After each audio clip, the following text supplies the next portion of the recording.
नमस्कार दर्शकबिन, सगरमाथा टेलिभिजनको एसटिभी च्याटमा म यहाँलाई हार्दिक स्वागत गर्दछु। जीवराम भण्डारी। आज यहाँहरू सामुन्ने उपस्थित हुनुहुन्छ शङ्कर पोखरेल। उहाँ 5 नम्बर प्रदेशका मुख्यमन्त्री हुनुहुन्छ। नेपाल कम्युनिस्ट पार्टी नेकपाका स्थायी समिति सदस्य, वैचारिक नेता, एउटा सम्भावना भएको नेता, विद्यार्थी राजनीति हुँदै पार्टीको माथिल्लो स्थान ग्रहण गर्न सफल। समग्रमा आज म उहाँसँग 3 विषयलाई अलि केन्द्रमा राखेर कुराकानी गर्नेछु। 1, पार्टीभित्रको आन्तरिक कुरा अलिकति चर्चा बढी हुने गर्छ। ठुलो पार्टी, एउटा जनताले पत्याएको पार्टी, स्वाभाविक ढङ्गले त्यसको परिचर्चा हुने गर्छ।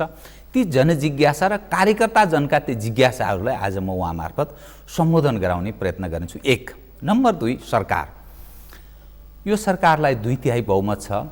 स्थानीयदेखि प्रदेश हुँदै केन्द्रसम्मको कुरा गर्दा यति ठुलो भन्न त सकिँदैन, तर न भूतो न भविष्यत भन्ने भाषा प्रयोग गर्दा पनि हुन्छ।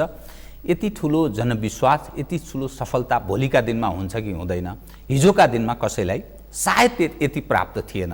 र एउटा वामपन्थीको सरकार भएका कारण पनि नेपाली पछाडि परेका नेपाली जनको धेरै आशा त्यो कता कता अलि निराशामा परिणत हुन लाग्यो हो कि भन्ने यस्तो जिज्ञासा पनि छ। यो र केन्द्र र प्रदेश र स्थानीय बीचको कतिपय विवादका विषय पनि उठ्ने गर्छन्।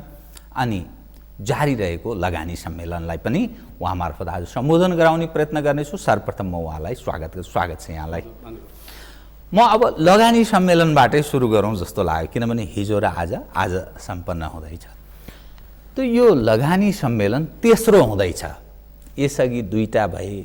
विगतको यस्ता सम्मेलनहरूबाट त्यति लाभ नेपाललाई प्राप्त नभएको, वातावरण नभएको, अविश्वास, असुरक्षा, यस्ता कुरा भन्ने गर्छन् यहाँका विज्ञहरू, अर्थशास्त्र ज्ञान राख्ने मान्छेहरू, विभिन्न पूर्वाधारविदहरू।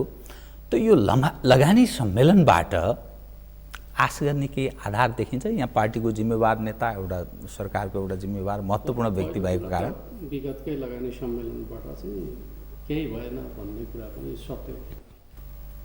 नेपालमा वैदेशिक लगानी सुरु भएको छ, त्यसको आधार त विगतमा गरेका प्रयासहरूको पनि योगदान छ भन्ने बुझ्नुपर्छ। दोस्रो पक्ष, विगतमा हामी कुन अवस्थामा थियौँ त हामी आफै जानकार छौँ। त विगतको परिस्थिति र आजको परिस्थितिमा देखि ठुलो अन्तर छ भन्ने कुरा त स्वतः सिद्ध छ। त्यो कुरा चाहिँ अन्तर्राष्ट्रिय लगानीकर्ताहरूलाई बताउनु जरुरी थियो। आखिर हामी हिजोको अवस्थामा छैनौँ। नेपाल परिवर्तन भइसकेको छ, राजनैतिक रूपमा, सामाजिक रूपमा। त्यो परिवर्तन लगानीका लागि अनुकूल छ भन्ने कुरा बताउनु जरुरी थियो। र हिजो स्वाभाविक रूपमा त्यो चिजको प्रभाव देखियो। हिजो लगानी सम्मेलनको उद्घाटनका क्रममा चाहिँ जुन प्रकारले चाहिँ लगानीकर्ताहरू चाहिँ आकर्षित भएर चाहिँ एक प्रकारले भन्ने हो भने सरकारको योजनाभन्दा धेरै लगानीकर्ताहरू आएको मैले महसुस गरेँ। र अझै गुनासो गर्नेहरूको सङ्ख्या पनि काफी छ, हामीलाई किन बोलाइएन भनेर। त्यस अर्थमा चाहिँ नेपालमा लगानीको वातावरण छ भन्ने एउटा सन्देश त गइसकेकै रहेछ। त्यसले मान्छेहरू चाहिँ स्वाभाविक रूपमा चाहिँ नेपालमा लगानीको सम्भावना खोजी गर्ने कुरामा वा चाहिँ लगानी गर्ने कुरामा आएका मान्छेहरू सबै चाहिँ लगानी गर्न आए भनेर बुझ्नु हुँदैन। सम्भावना के छ भन्ने अर्थमा पनि उनीहरू बुझ्न आएका छन्। एउटा पङ्क्ति चाहिँ नेपालमा लगानीको सम्भावना छ भनेर लगानी को योजनासहित आएका छन्। 2 क्याटेगोरी छ होइन। जो बुझ्न आएका छन् उनीहरूका लागि पनि यो सम्मेलन उपयोगी नै हुनेछ भन्ने म ठान्छु। अब यसमा केही जिज्ञासाहरू पनि छन्। जस्तै एउटा कम्युनिस्ट पार्टी छ, नेकपा भन्छ, उसले आफूलाई विप्लवले नेतृत्व गरेको, त्यो माथि प्रतिबन्ध लाग्यो। उनका केही गतिविधिहरू हिंसात्मक गतिविधि पनि देखियो। अनि काहीँ न काहीँले असुरक्षाको स्थिति छ भन्ने अर्थ लाग्यो, किनभने सरकारले प्रतिबन्ध लगाउने अवस्थामा प्रवेश गर्नुको अर्थ उनीहरूसँग केही तागत छ भन्ने विषय अर्थ त्यस्तो हुँदैन। लगानीको वातावरण र त्यस पछाडि राज्यको चाहिँ ल एन्ड अर्डर मेन्टेन गर्नका लागि गरेका प्रयासहरू परस्पर विरोधी होइनन्, सहयोगी हुन्। जस्तो कि राज्य सक्रिय नभइदिने हो भने त लगानीकर्ताको लागि प्रतिकूल वातावरण तयार हुन्छ। गलत चिजहरूलाई हामी रोक्छौँ भनेर चाहिँ प्रभावकारी कदमहरू अगाडि बढाउनुको अर्थ लगानीकर्ताहरूका लागि अनुकूल वातावरण तयार हुने कुरा हो। फेरि कतिपय मान्छेलाई के लागेको छ भन्दाखेरि हिजोको परिस्थिति र आजको परिस्थिति उस्तै हो कि जस्तो अर्थमा चाहिँ मान्छेले चाहिँ जसरी हिजो चाहिँ प्रतिबन्ध वा चाहिँ राज्य परिचालन गर्दाखेरि समस्या पैदा भयो भन्ने अर्थमा चाहिँ आज पनि त्यस्तै हुन्छ कि भन्ने अर्थमा लिइरहेका छन्। हिजोको अवस्था के हो भन्ने कुरा हामीले नबुझेर त्यस्तो भयो भन्ने लाग्छ। जस्तो कि हिजो हतियार उठेका थिए, नेपाली कांग्रेसले हतियार उठायो, कसका विरुद्ध भन्दाखेरि राणा रेजिमका विरुद्ध उठाएको थियो। राणा रेजिमले जनताका अधिकारहरू सम्पूर्ण रूपमा नियन्त्रण गरेका थियो, हामी सबै स्वीकार गर्छौँ नि त। त्यति बेला त बोल्ने पढ्ने अधिकार पनि थिएन, सङ्गठन गर्ने कुरा त झन् टाढाको कुरा हो। पढ्न पनि जनताका छोराछोरीले नपाउने जमानामा पढ्ने अधिकारको प्राप्तिका लागि जनताले विद्रोह गरे, त्यो जायज कुरा थियो। त्यस पछाडिको झापा विद्रोहको समय पञ्चायत उन्मादमा रहेको अवस्था थियो। पञ्चायतभन्दा बाहिर चाहिँ को संसारलाई उसले चाहिँ गन्दैन थियो।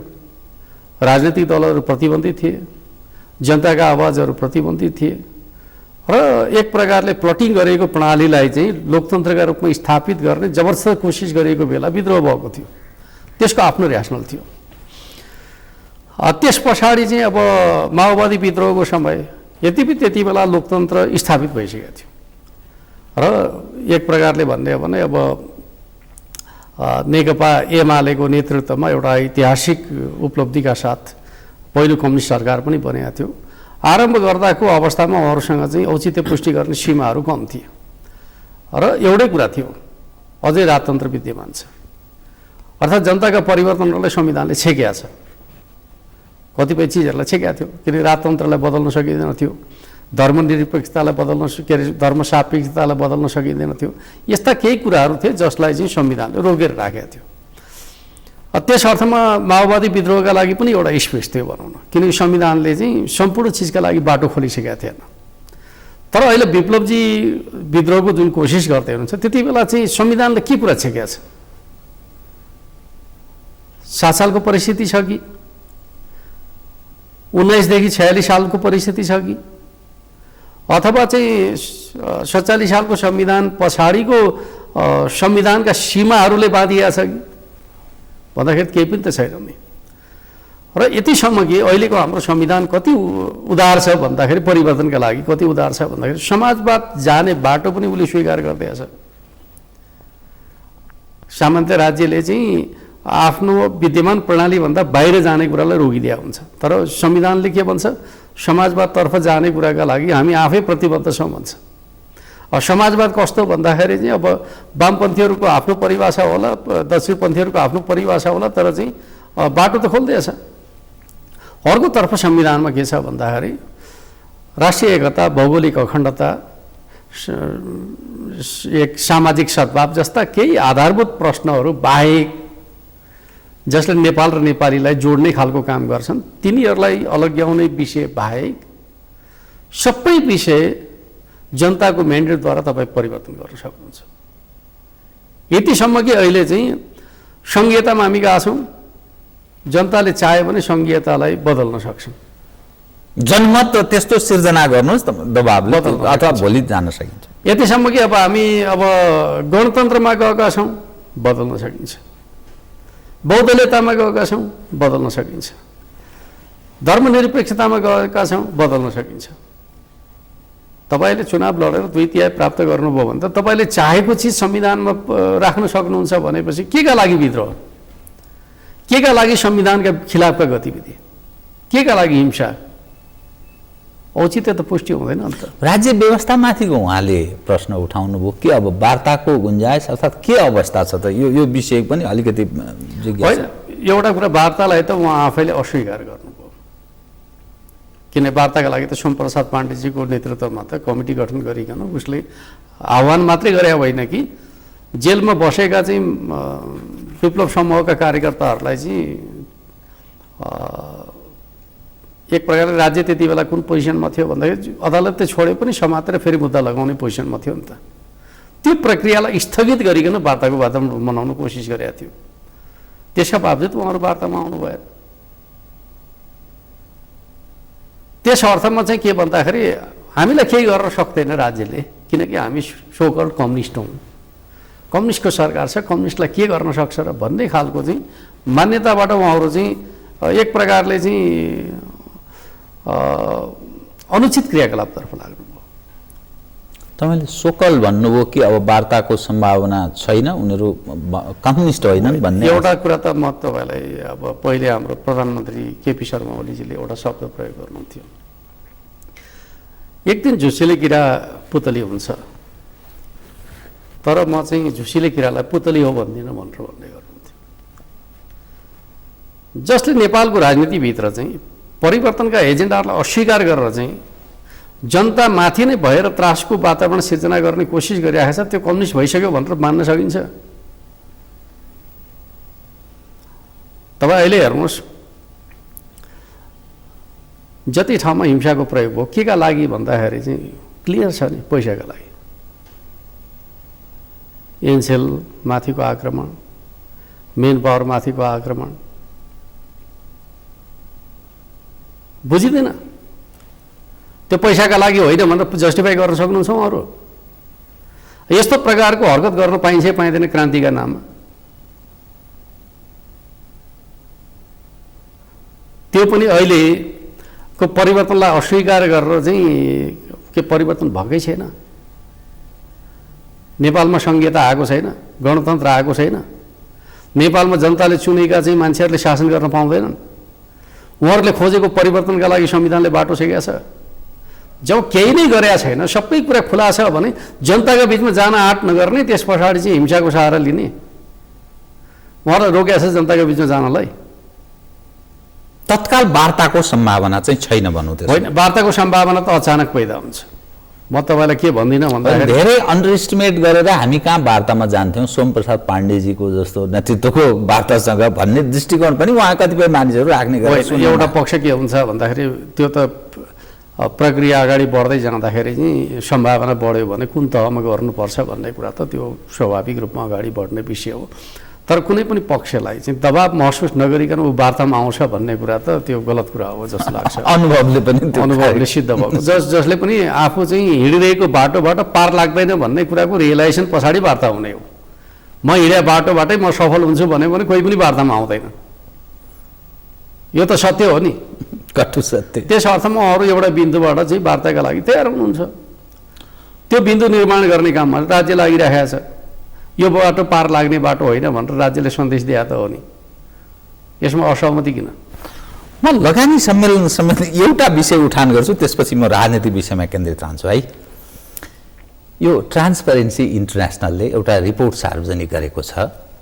यो वामपन्थीको सरकार 17 सम्ममा नेपाल संसारका भ्रष्ट देशहरूमध्येमा 122 मा 2018 मा आइपुग्दा यो 124 मा प्रवेश गरेको, अनि कर्मचारी तन्त्रमा पनि कुनै सुधार गर्न नसकेको इङ्गित गरेरै प्रधानमन्त्री तपाईहरू जस्ता मन्त्रीहरूलाई मानिसले प्रश्न त नउठाएको, तर राजनीतिक संयन्त्र, सबभन्दा बढ्ता भ्रष्ट राजनीति, तत्पश्चात प्रशासनिक, सुरक्षा संयन्त्र, न्यायालय अनि निजी क्षेत्रलाई यसरी इङ्गित गरेको छ। त्यो ट्रान्सपरेन्सी इन्टरनेसनलको मैले रिपोर्टको कुरा गरिरहेको छु। यस्तो अवस्थामा त्यो वातावरण जुन भनिन्छ, त्यो लगानीका लागि विदेशीहरूले यहाँ लगानी मैत्री वातावरण छैन भन्ने यो पनि एउटा इङ्गित गर्दा रहेछन् कि यो यसलाई कसरी सम्बोधन गर्ने? सबभन्दा पहिलो कुरा त म तपाईँलाई के कुरा बताउँ भन्दाखेरि ट्रान्सपरेन्सी इन्टरनेसनलको नेपालमा काम गर्ने मान्छेहरू को हुन् भन्ने कुरा बुझ्नु पर्यो। विचार त्यहाँबाट निर्माण हुन्छ नेपालका सन्दर्भमा।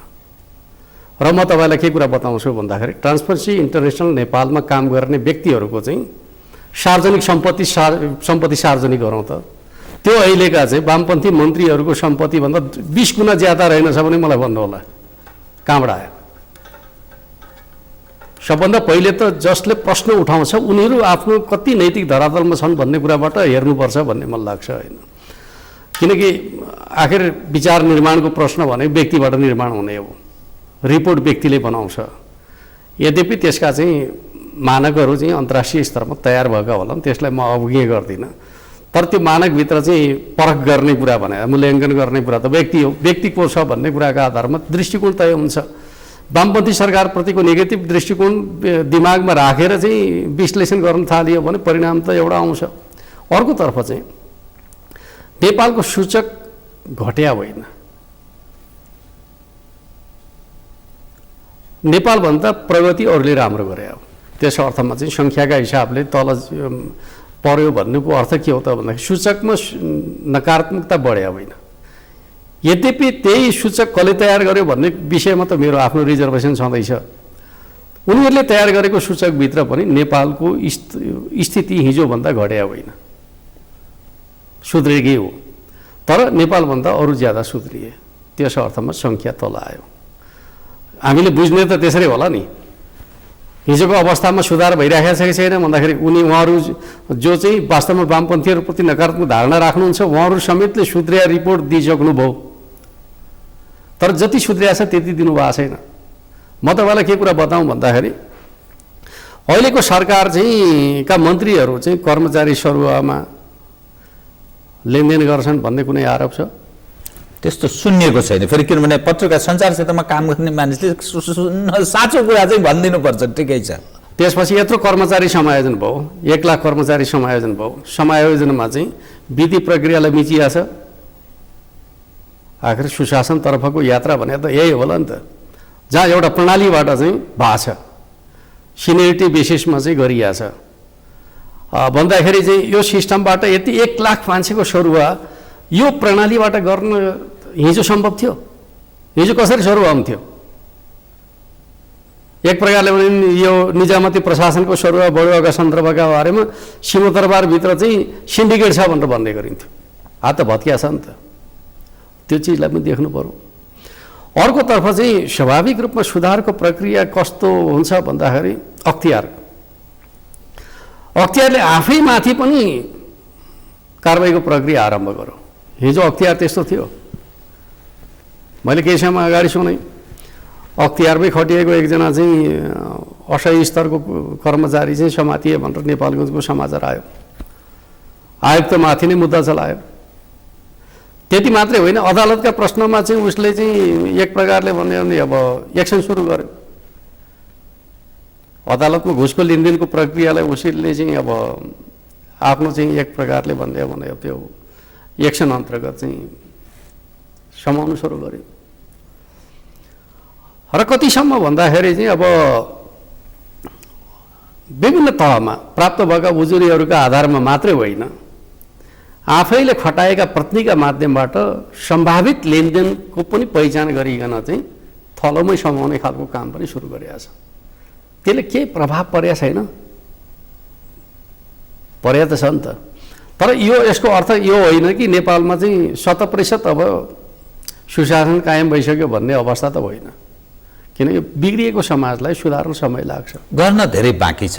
जनअपेक्षालाई सम्बोधन गर्न धेरै सुधार चाहिँ जरुरी छ भन्ने चाहिँ।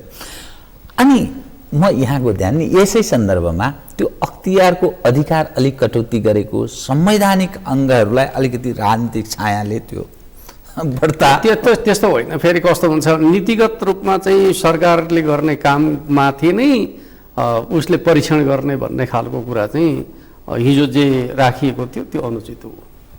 उसले गर्ने भने त आर्थिक अपचलनको प्रश्नमै गर्ने हो।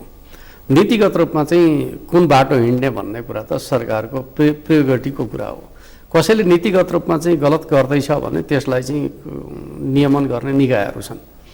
जब त्यो चिज आर्थिक लेनदेनमा रूपान्तरण हुन्छ अख्तियार त सक्रिय भइहाल्छ। म यहाँको ध्यान नै अब 5 नम्बर प्रदेशको मुख्यमन्त्रीको नाताले पार्टीको महत्त्वपूर्ण जिम्मेवारीमा निर्वाह गर्नुभएको एउटा नेताको नाताले केन्द्र प्रदेश र स्थानीय बीचको अलिकति झमेला समस्या, परिचालनको सवालमा, अधिकारको सवालमा, साधन र स्रोतको सवालमा, अनि यो हाम्रो जो सीमित र साधन र स्रोत भएको देशमा यो संघीयता ठेगी खाने सवालमा पनि मानिस प्रश्न गर्छन्। अनि परिचालन कसले गर्ने, सिंहदरबारले गर्ने कि जस्तै प्रमुख जिल्ला अधिकारीको विषय, सुरक्षा संयन्त्र अर्थात् प्रहरीको कुरा, कर्मचारी तन्त्रको कुरा, यी विषयहरू बारम्बार उठ्न थाल्यो कि अनि कता कता अनि दोहोरो करको विषय छ, त्यहाँ जनता मर्कामा परेको विषय पनि उठ्न थाल्यो। यसलाई कसरी सम्बोधन गर्ने बताइदिनु त? पहिलो कुरा त म तपाईँलाई के कुरा बताउँ भन्दाखेरि चाहिँ अब खास गरी हामीले शासन सत्तामा खर्चको बढोत्तरीको जुन चर्चा भइरहेको छ, सङ्घीयतामा प्रशासनिक खर्च बढ्छ भन्ने कुरा विश्वव्यापी सिद्धान्त हो। त्यही अर्थमा मान्छेले चर्चा गरिरहेका छ। तर अहिले नेपाल सरकारको सङ्घीय सरकारको खर्च चाहिँ अस्वाभाविक रूपमा घट्यो भनेर आइरहेको छ।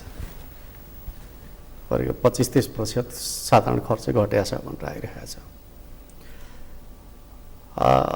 त्यो चिजलाई पनि त हेक्का राख्नु पर्यो। र म मोटामोटी के भन्छु भन्दाखेरि करिब 15% हाराहारीमा प्रशासनिक खर्च बढ्छ।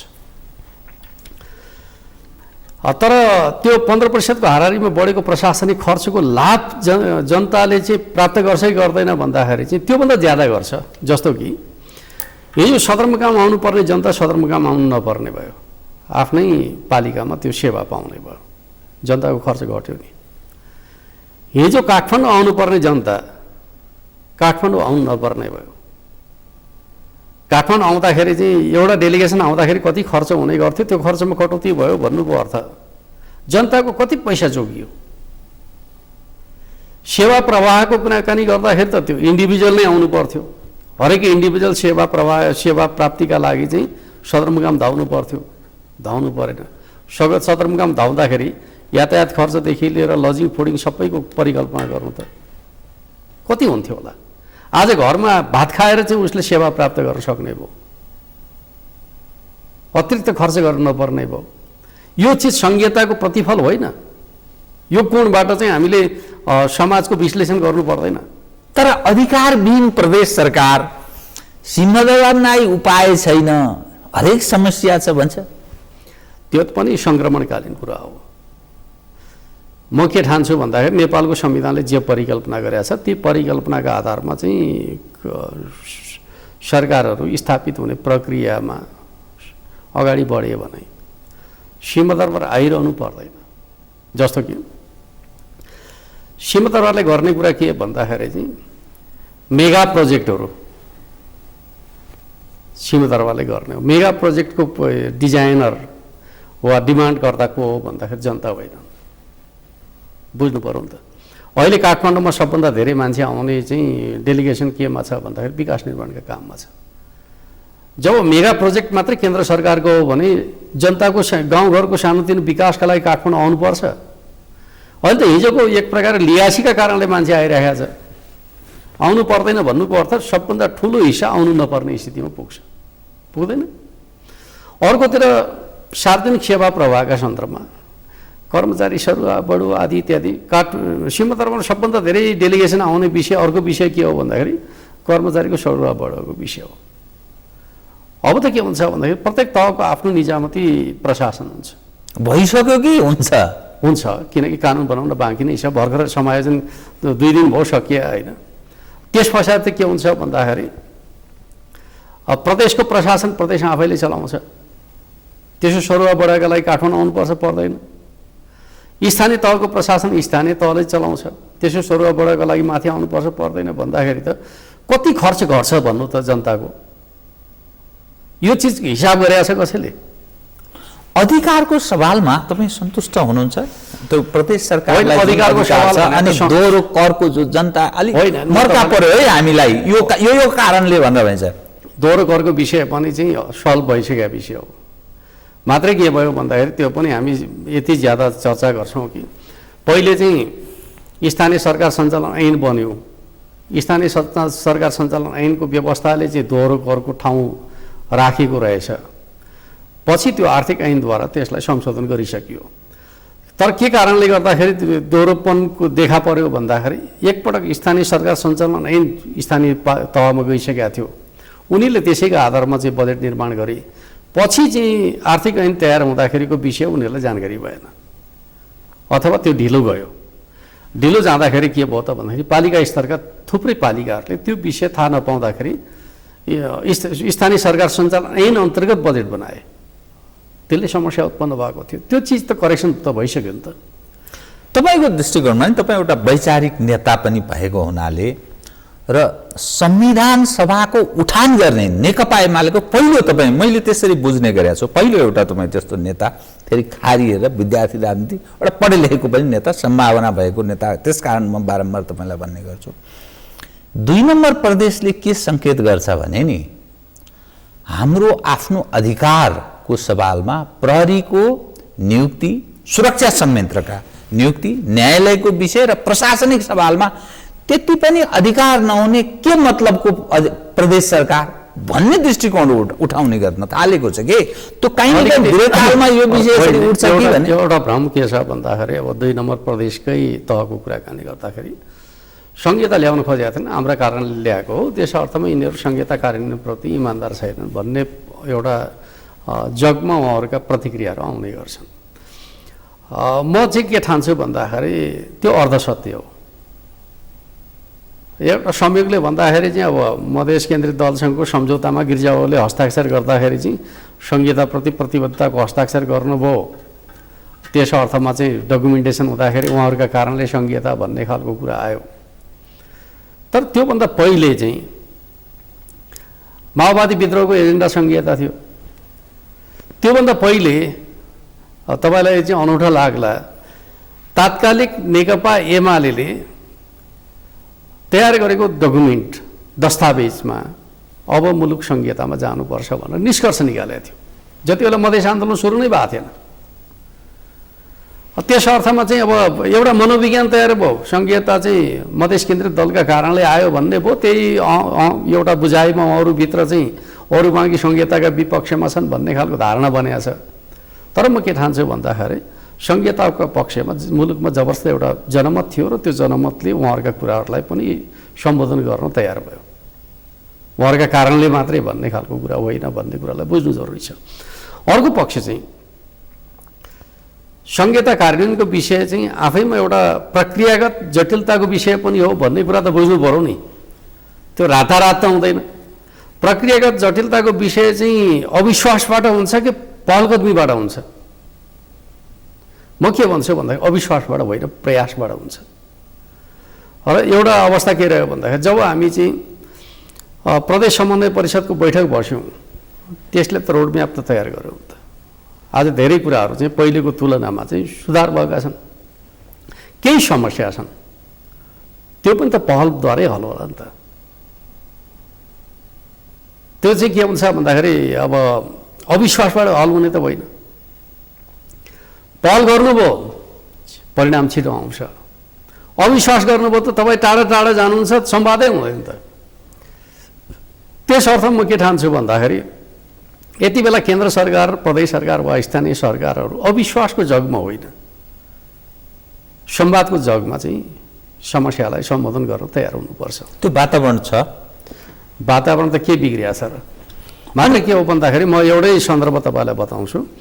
काठमाडौँ केन्द्रित हाम्रा व्यवहारहरू, मनोविज्ञानहरू र सम्बन्धहरूको प्रभावमा त हामी सबै छौँ, छैनौँ र? त्यसको असर त परेको छ, तर बिस्तारै बदलिँदैछ। जसै म तपाईँलाई भन्दा कर्मचारी समायोजन हुँदाखेरि मान्छेहरू चाहिँ प्रदेशमा जान तयार भएनन्। अहिले के भन्दैछन् माथि भन्दाखेरि प्रदेशमा जानेहरूको वृत्ति विकास छिटो हुने भयो, हामीलाई फेरि मौका दिनु पर्यो भनेर निवेदन हालिरहेका छन्। मान्छेलाई यथार्थ बुझ्न त समय लाग्दो रहेछ नि त। परिवर्तित हुँदैछन्। यो परिचालनको सवालमा अलि इकट्ठा गर्दैन जस्तो हो, प्रशासनिक संयन्त्रका अर्थात् प्रजियाको परिचालन केन्द्रले गर्ने कि प्रदेशले, अनि यो प्रहरीको परिचालनको सवालमा अनि नियुक्तिको विषय पनि कता कता उठेको छ कि यो विषयलाई कसरी तपाईँ के ठान्नुहुन्छ? एउटा के छ भन्दाखेरि प्रदेश प्रहरी अलग सङ्गठन हो, त्यो प्रदेश मातहत हुन्छ। त्यस अर्थमा प्रदेश प्रहरी कोसँग हुन्छ भन्ने खालको विवादको विषय नै होइन। मात्रै के हो त भन्दाखेरि अहिले भएको नेपाल प्रहरीलाई समायोजन गर्ने काम चाहिँ गर्नुपर्छ भन्ने कुरा मात्रै हो। यद्यपि त्यो संविधानमा त्यही भाषामा लेखेको छैन।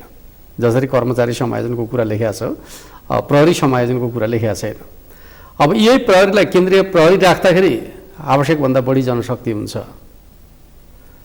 र हामीले गर्ने कुरा के हो भने यही प्रहरीको हिस्सालाई चाहिँ प्रदेश प्रहरीका रूपमा विभक्त गर्ने हो। त्यो विभक्त गर्ने खालको काम चाहिँ कुन मोडालिटीबाट गर्ने भन्ने विषय नटुङ्गिया हुनाले गर्दाखेरि अलिकति जिगज्याग जस्तो चाहिँ अझै यथावतै छ त्यो समस्या। अहिले मोटामोटी रूपमा भन्नुहुन्छ भने प्रदेश प्रहरी कार्यालय त स्थापना भएको छ, तर जनशक्ति चाहिँ अझै पनि नेपाल प्रहरीको युनिफाइड कमान्डमै छ। तर त्यो सधैँ रहने विषय हो कि होइन भन्दाखेरि होइन, किनकि प्रदेश प्रहरी ऐन बनिसकेपछि प्रदेश प्रहरी त आफ्नो युनिफाइड कमान्डमा चल्छ, नत्र त शान्ति सुरक्षा कायम हुनै सक्दैन। यो त संवैधानिक व्यवस्था हो, ढिलो चाँडो त्यहाँ जानै पर्छ। ढिलो गर्नुको अर्थ चाहिँ जान नपर्ने होइन, अयोग्यता हो। जसले ढिलो गर्छ उसले संविधान कार्यान्वयन गर्ने कुरामा अयोग्यता प्रकट गर्छ भन्ने कुरालाई बुझ्नुपर्छ।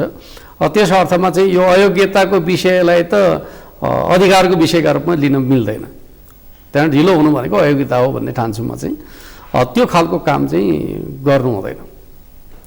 जहाँसम्म सिडिओको सन्दर्भ छ, सिडिओका बारेमा दुईवटा स्कुल अफ थटका कुरा भइरहेका छन् होइन। एउटा कुरा के भएको छ भन्दाखेरि केन्द्रका केही विशेष दायित्वहरू छन्, ती दायित्वहरू पुरा गर्नका लागि केन्द्रकै आफ्नो प्रशासन त भइहाल्छ नि, जस्तो कि सीमा सुरक्षा, त्यसै गरी चाहिँ अब नागरिकता र अर्कोतर्फ राहदानी, यो तीनवटा अधिकार त स्वाभाविक रूपमा जिल्ला तहको सेवाका लागि त केन्द्रको उपस्थिति चाहियो। त्यो ढाँचाभित्र चाहिँ सिडिओको परिकल्पना केन्द्रले गर्यो, आफ्नो लागि सिडिओ भन्ने कुरा गर्यो।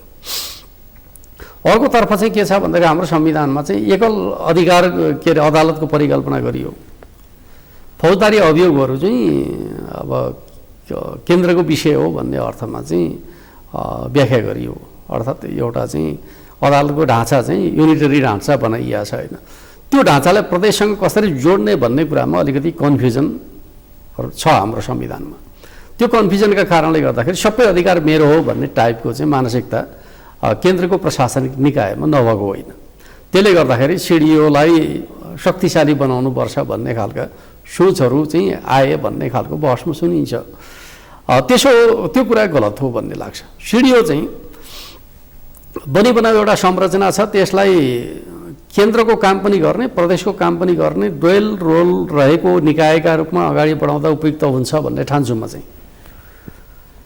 म के ठान्दिनँ भन्दाखेरि 2 नम्बरले गरे जस्तो चाहिँ अलगै चाहिँ केन्द्रको प्रशासन, अलगै चाहिँ प्रदेशको प्रशासन, दुई प्रकारको प्रशासनको ढाँचामा लाँदाखेरि चाहिँ उपयुक्त हुन्छ भन्ने खालको जे सोच उहाँहरूले बनाउनु भएको छ त्यो सोच पनि उपयुक्त होइन। त्यसले त एक प्रकारले भन्यो भने सधैँभरि समन्वय भन्दा चाहिँ द्वन्द्वको अवस्था सिर्जना हुन्छ। म के ठान्छु भन्दाखेरि हामी त 3 तहका सरकारहरू समन्वयात्मक भूमिकाद्वारा सञ्चालित हुन्छन् भन्ने कुरा ठान्छौँ भने प्रदेशभरिको शान्ति सुरक्षाको दायित्व त प्रदेश सरकारको हो नि त। त्यस अर्थमा प्रदेश सरकारको शान्ति सुरक्षाको जिम्मेवारी पनि प्रमुख जिल्ला अधिकारीले प्रयोग गर्ने गरी चाहिँ निर्वाह गर्ने गरी चाहिँ त्यसलाई व्यवस्थित गर्नुपर्छ। भन्नुको अर्थ के हो त भन्दाखेरि निश्चित कार्यका लागि ऊ केन्द्रको प्रतिनिधि हो र धेरै कामका लागि ऊ प्रदेशको प्रतिनिधि हो भन्ने अर्थको परिभाषासहित चाहिँ त्यो कार्यालय स्थापना गर्यो भने द्वन्द्व समाप्त हुन्छ भन्ने लाग्छ प्रमुख जिल्ला अधिकारीका सन्दर्भमा चाहिँ। त्यो चाहिँ नहुँदाखेरि चाहिँ अलिकति प्रश्नहरू उठिरहेको छ। यसैमा अलिकति एकदम छोटकरीमा मात्र, त्यसपछि म राष्ट्रिय राजनीति पार्टीको विषयमा केन्द्रित रहन्छु। सशस्त्र प्रहरी, नेपाली सेना र राष्ट्रिय अनुसन्धान विभागका बारेमा पनि केही सोच छ कि होइन? संविधानले चाहिँ सशस्त्र प्रहरी र नेपाली सेनालाई चाहिँ केन्द्र अन्तर्गतै राखेको छ। अनुसन्धानका सन्दर्भमा प्रदेश अनुसन्धान ब्युरोको परिकल्पना गरेको छ जो प्रदेशको अन्तर्गत रहन्छ भनेको छ होइन। यो ढाँचा त त्यहाँ छँदैछ होइन। र फेरि के हुन्छ भन्दाखेरि हिजो अब क्षेत्रीय प्रशासकहरू वा चाहिँ सिडिओहरूले चाहिँ जे स्थानीय तहको सुरक्षामा चाहिँ नेपाली सेनाको सहयोग लिने गरेका थिए, त्यो नेपाली सेनाको परिचालनको अधिकार त राष्ट्रपतिमा मात्रै छ नि त। तर पनि सिडिओले चाहिँ एउटा ब्याकफोर्सका रूपमा चाहिँ प्रयोग गर्न त पाएका थिए। त्यो अधिकार प्रदेशलाई दिन मिल्छ मिल्दैन भन्दाखेरि मिल्छ। प्रदेश के चाहिँ कुनै अलग उपग्रह हो र? होइन नि। नेपाल राष्ट्रकै एउटा चाहिँ अङ्ग हो भनिसकेपछि नेपाल राष्ट्रले प्रयोग गर्ने अधिकारहरू प्रत्यायोजन गर्न मिल्छ मिल्दैन भन्दाखेरि मिलिहाल्छ। अहिले यहाँ के भन्छ भन्दाखेरि जिल्ला सुरक्षामा त नेपाली सेना हुन्छ, प्रदेशले चलाउन मिल्छ भन्ने अर्थमा प्रश्न गर्ने गरे देख्छु म चाहिँ। प्रदेश सरकार भने के त नेपाल सरकारको अङ्ग होइन? हामी कस्तो परिभाषा गर्छौँ? आफ्नो इन्ट्रेस्टका लागि परिभाषा नै यस्तो नगरिदिउँ कि भोलि राष्ट्रलाई समस्या उत्पन्न होस्। गम्भीर हुनुपर्ने कतिपय विषयहरू छन्, त्यसका बारेमा अनर्थ लाग्ने गरेर बोल्ने चलन हामी कहाँ बढेको छ। त्यसो गर्नु हुँदैन। तिनै सरकारहरू भनेको समष्टिगत रूपमा नेपाल सरकारका अङ्गहरू हुन्, जसलाई हामी सङ्घीय सरकार, प्रदेश सरकार र स्थानीय सरकार भनेको छौँ। त्यस्तो समष्टिगत स्वरूप भनेको नेपाल राष्ट्र, नेपाल सरकार हो। म अब यहाँको ध्यान नि पार्टी राजनीतिमा केन्द्रित रहन्छु है। पार्टीको जिम्मेवार एउटा वैचारिक नेता र तपाईँले बोलेको कुराको फेरि तुक अर्थ पनि लाग्ने हुनाले पार्टीमा अलिक गम्भीर समस्या छ भन्ने यसो आम सञ्चार माध्यममा गम्भीर समस्या छैन। मैले एकपटक तपाईँसँग आउँदाखेरि पनि बताएको थिएँ होइन, पार्टी एकतालाई पार्टीभित्र वर्चस्व प्राप्तिको माध्यमका रूपमा प्रयोग गर्ने मनोकाङ्क्षाले चाहिँ समस्या भएको हो। त्यसलाई नेताहरूले स्थगित गर्न दिने बित्तिकै समस्या केही पनि छैन। किन कार्यकर्ता त हुटुटिएको छ, छिटो एकता टुङ्ग्याइदियो भनेको छ, के समस्या छ र? कसैले एकता मान्दिनँ भनेको छ र? छिटो एकता टुङ्ग्याइदियो भनेर चाहिँ प्रतीक्षा गरेर बसेका कार्यकर्ता भएन नि जस्तो हो। होइन, म के भन्छु भने पार्टीमा कुनै समस्यै छैन। समस्या कहाँ हो भन्दाखेरि नेताहरूको मनोविज्ञानको समस्या हो। भोलि मेरा क्या होगा, यो कार्यकर्ताको कुरा हो र पार्टीको कुरा हो र। नेता विशेषका कुराहरूलाई चाहिँ पार्टीभित्रको समस्याका रूपमा चाहिँ राखिरहनु पर्ने आवश्यकता छैन। म के ठान्छु भन्दाखेरि कतिपय विषयहरू कस्ता हुन्छन् भन्दाखेरि म तपाईँलाई बताउँ, एकता भनेको संवेदनशील विषय पनि हो। यो नियमित साङ्गठनिक प्रणालीबाट हल हुँदैन। जस्तै दुईवटा पार्टी मिलेर एउटा नयाँ पार्टी बनाउँदैछौँ, त्यस्तो बेलामा चाहिँ दुईवटा पार्टीलाई मिलाउँदाखेरि नेता को हुने भन्ने विषय चाहिँ बहस गरेर हल गर्न थाल्यो भने त गाह्रो हुन्छ नि त। ठुलो ठुलो संरचनामा बसेर छलफल गरेर चाहिँ यो ठाउँ पूर्व एमालेको हुनुपर्छ, यो ठाउँ पूर्व माओवादी केन्द्रको हुनुपर्छ भनेर बहस गरेर चाहिँ अगाडि बढ्दाखेरि एकता बलियो हुन्छ कि एकता कमजोर हुन्छ? कमजोर हुन्छ। त्यहाँदेखि यस्ता संवेदनशील प्रश्नहरू चाहिँ मुख्य नेतृत्वको चाहिँ परस्परको संवाद र समन्वयमा हुनुपर्छ। त्यो चाहिँ अलि अभाव भएको हो, ढिलो भएको हो, अभाव त छैन। अब म यसैमा अलिकति अलि छिटो खोज्ने प्रयास पनि त गर्नु पर्यो, मेरो धर्म पनि हो त्यो।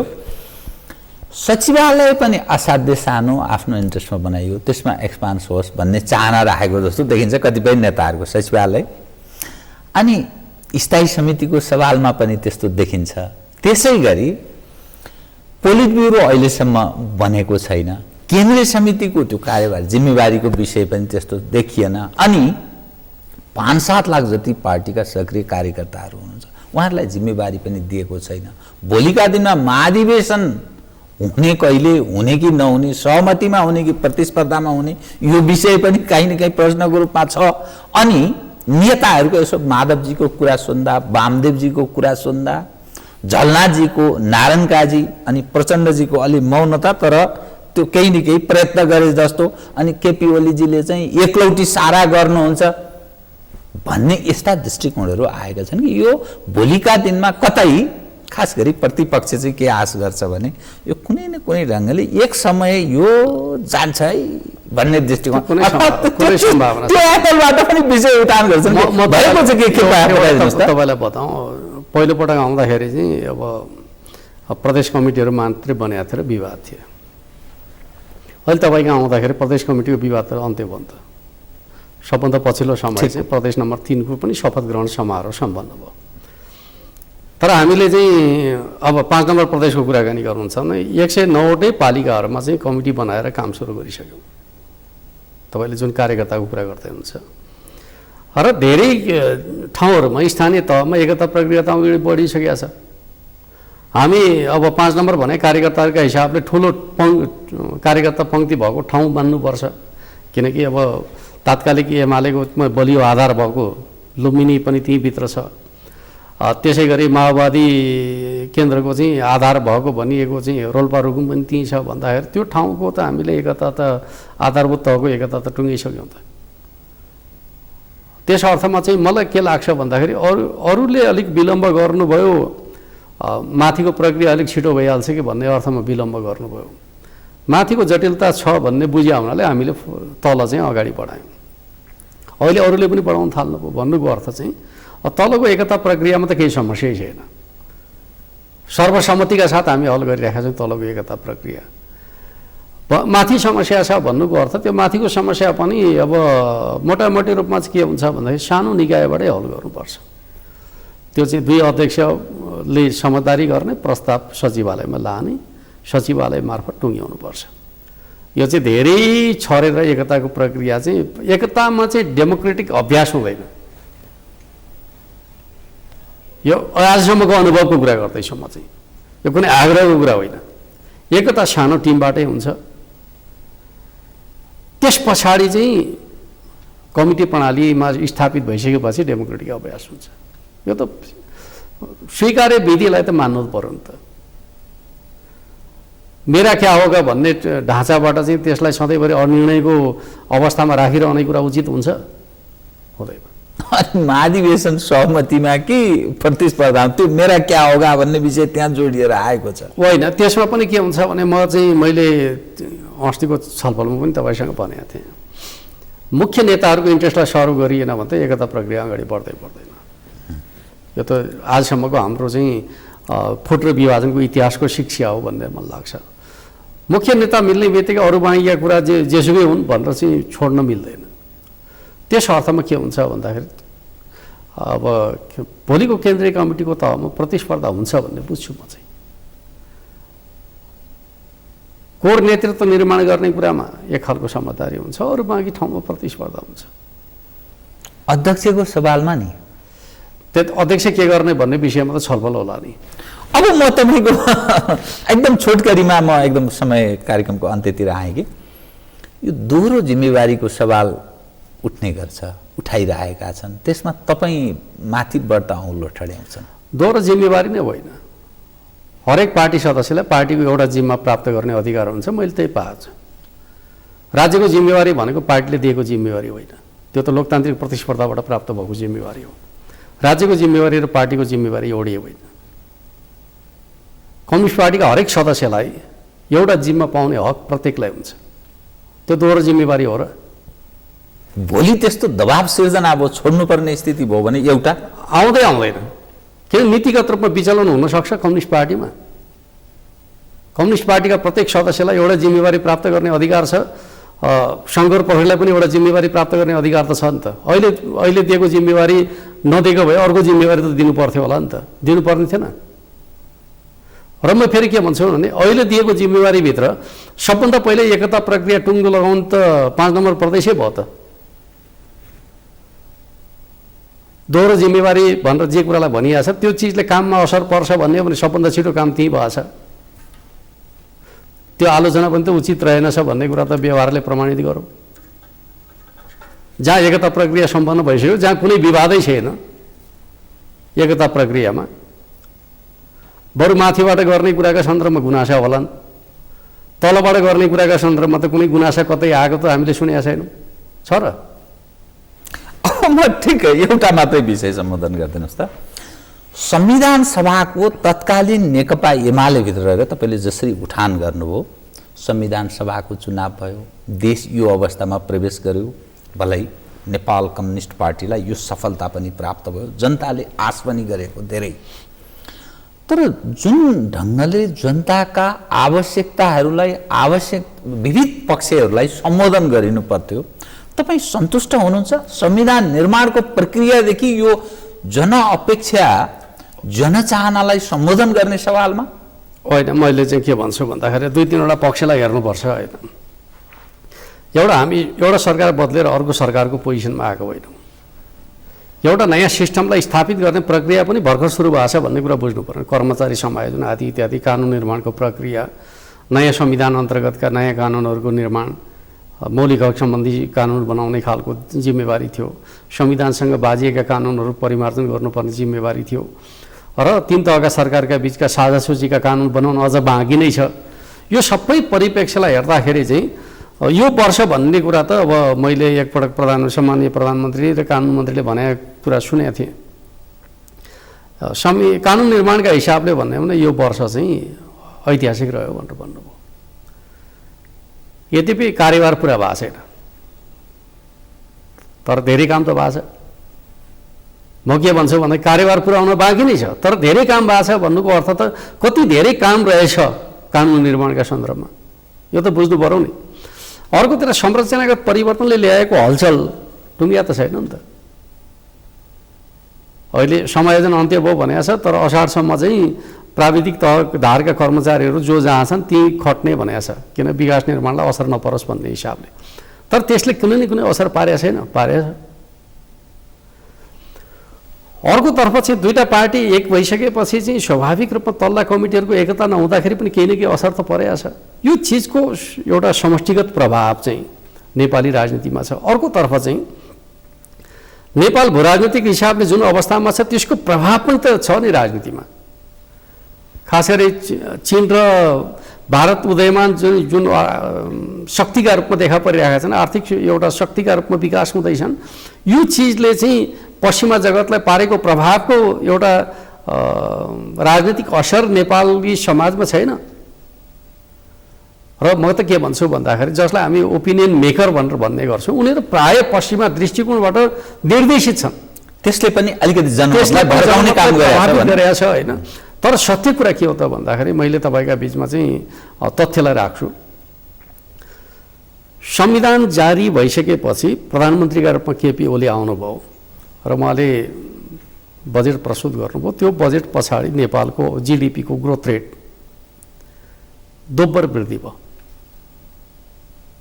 मान्नुहुन्छ नि, देखिएको तस्बिर। त्यस पछाडि लगातार 6% को हाराहारीमा ग्रोथ रेट छ। दोस्रो वर्ष पनि 6% को हाराहारीमा रह्यो। अहिले चाहिँ हामी 6% भन्दा माथि पुगिसक्यौँ। र यो वर्ष सङ्क्रमणका यति धेरै जटिलताका बिचमा पनि हामी 6% भन्दा माथि जाँदैछौँ होइन। अर्को वर्ष सङ्घीयता कार्यान्वयनको आधारभूत दायित्व पुरा भए पछाडिको मुलुकको अवस्था के होला? म त के भन्छु भन्दाखेरि 2 वर्ष मात्रै प्रतीक्षा गर्नुहोस्। अरू 2 वर्ष हामीले दोहोरो अङ्कको आर्थिक विकासको जुन लक्ष्यको परिकल्पना गरिरहेका छौँ नेपाली राजनीतिमा, त्यो सम्भव रहेछ भनेर तपाईँ आफैले प्रश्न गर्ने दिन आउँछ। आश गरौँ प्रमाणित होस्। प्रमाणित हुन्छ। आश गर्ने विषय मात्रै होइन, आजका इन्डिकेटरहरूले बताइराखेका कुरा हो। जसै कि मान्छेहरू के भन्छन्, आयात बढ्यो भनेर भन्छन्। आयात केमा बढेको छ विश्लेषण गर्दैनन्। म भन्छु के भन्दाखेरि आयात मेसिनरी र निर्माणजन्य सामग्रीमा भइरहेको छ, भोलिको उत्पादन हो अर्थतन्त्रको। अर्कोतर्फ मान्छेहरू खाद्यान्नको आयात बढ्यो, मकैको आयात बढ्यो, गहुँको आयात बढ्यो आदि इत्यादि भन्दैछन्। के का लागि बढिरहेको छ भन्दाखेरि व्यावसायिक पशुपालनतर्फ बढिरहेको छ, कुखुरा पालनतर्फ बढिरहेको छ, माछा पालनतर्फ बढिरहेको छ। उनीहरूका लागि चारा आरा ल्याएको हो भन्ने कुरा किन हामी विश्लेषण गर्दैनौँ? भन्सारमा के आयो भन्ने कुराको आँकडाले हेर्ने कि त्यो के का लागि आयो भनेर हेर्ने? जब तपाईँ के का लागि आयो भन्ने कुरा विश्लेषण गर्न थाल्नुहुन्छ, नेपाल बन्दैछ भन्ने कुराको सन्देश जान्छ। आयो आयो मात्रै भन्न थाल्नुहुन्छ, यो पनि आयो त्यो पनि आयो, भन्सारबाटै आयो, नेपाली पैसा तिरेर आयो, ल चाहिँ अब घाटा चाहिँ मुलुक जान थाल्यो भन्ने खालको चाहिँ चित्र प्रस्तुत गर्नुहुन्छ। मान्छे निराश हुन्छन्। तर जे चिज आइरहेको छ उत्पादनका लागि आएको छ भन्ने विश्लेषण गर्न थाल्नुहुन्छ, नेपाल बन्दैछ भनेर आशा गर्नेछन्। 4 लाख पर्यटक बढेपछि उनीहरूले खानेकुरा बढेन र हामी चाहिँ 20मा चाहिँ 20 लाख पर्यटक पुर्याउने कुरा गर्दैछौँ। त्यो 20 लाख पर्यटकलाई खानेकुरा चाहिँ नेपालभित्रै उत्पादन गर्न सकिन भने बाहिरबाट ल्याउनु पर्ला नि त? पर्दैन। सम्भावना छ, सम्भावना होइन।